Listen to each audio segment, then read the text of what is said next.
Is you go to a lot of these other places, and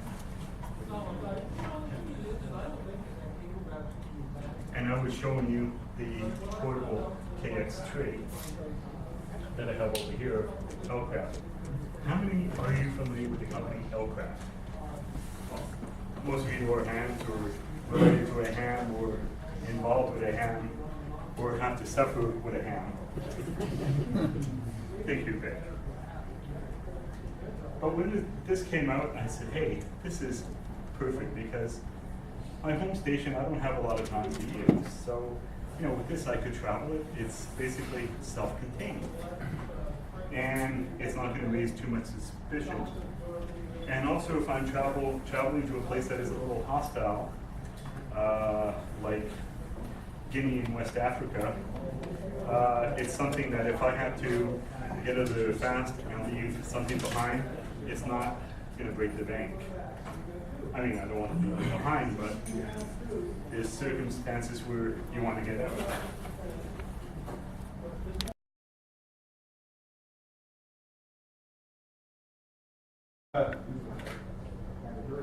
You take your feet off the ground, you get line one there.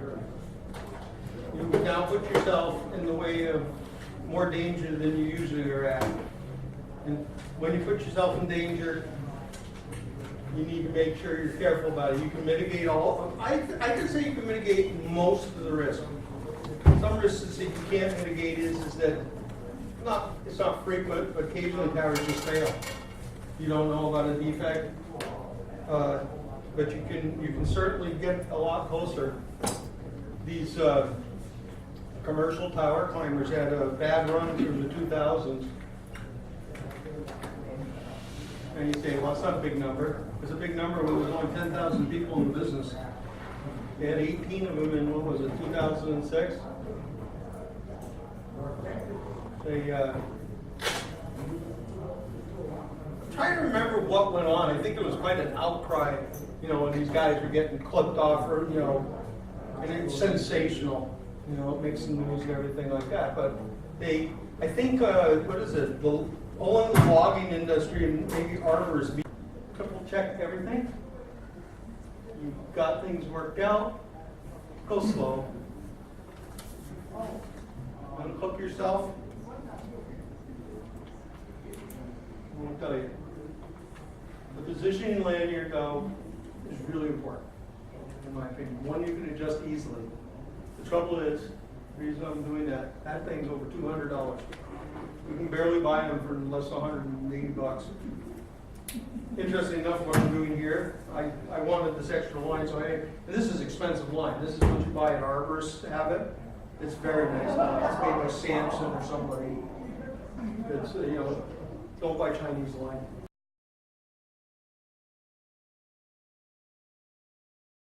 A full 64-bit computer, and it's the size, I kid you not, it's the size of a credit card, and the board is a credit card size. Now I just hope that I can demagnetize my credit card. No problem, I know somebody's here, so hi Trevor. If I have any problems, I know who to see, and I can always see Mitch. But have you noticed the thing about amateur radio? We're involved in amateur radio. We spend a lot of time, we spend a lot of money, and we spend a lot of money. And that's why we're not rich. All the time with amateur radio and buying forks. If we were working all the time and we didn't have a hobby, we would be further ahead. But anyway, the other thing that we spend our money on is computers. And we all have laptops. We all have fancy, desktop machines. And if we have kids that are in the area of around 10 to 18, some extend to 26, 30, they have these fantastic gaming machines with video cards that have more power than we ever had 10 years ago. But there are those of us who say, what can we do with less? What can we do with a $35 board that's a 64-bit computer that has not the same power as this phone, but imagine this phone has almost 1,000 times more power than the computer they took on the Apollo mission. So now we're coming into really small form factors, 64-bit. Would you get $35? You get something that you could operate a lot of applications on. You could even put a copy of OpenOffice on it.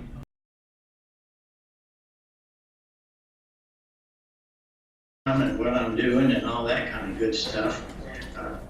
I was licensed in 1956, September, and one of my high school chums invited me to join him as they were, he and another guy were learning the amateur radio code. What is that? And of course, I soon learned Morse code was very important.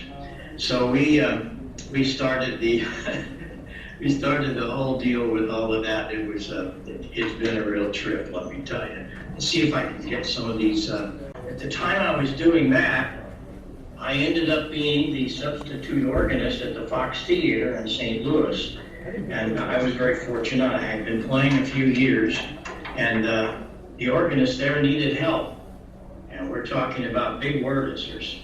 And what happened there was something that probably affected some of your lives. How do you figure that? Well, this organ had many pipes.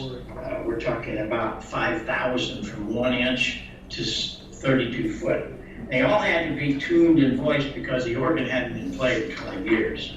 We're talking, here's a recent shot of some of those. That's just a few of them. And in voicing and tuning that organ, I learned something that not many people know, and I try to bring you to focus on this, and that's listening. Mentally dissecting what you hear. It's so important to be able to mentally dissect. Oh, they hear, yeah, I hear that here. But do you hear all of the harmonics and all of the things that are subtle and there and mean a lot, especially with speech articulation? But it's kind of sad that nobody pays a lot of attention. That they hear, but they don't listen. And that was something that really changed my life, being able to listen. We'll get back to that. I go back into my radio. Of course, it never went away. But, I ended up on 6 meters. Back in those days, it was open all the time. We're talking 24/7. 6 meters was like 75 meters. There was always somebody to talk to. And with the conditions, the way they were, the biggest sunspot cycle we've ever had, it was marvelous. I mean, super marvelous. And I had some wonderful, wonderful parents that allowed me to do things, such as put up a 110-foot Rome at the age of 18, have a 36-foot long Telerex for 6 meters, 11 element wide space, and a 36-foot long for 2 meters and 15 elements. So that started my big time career of experimenting.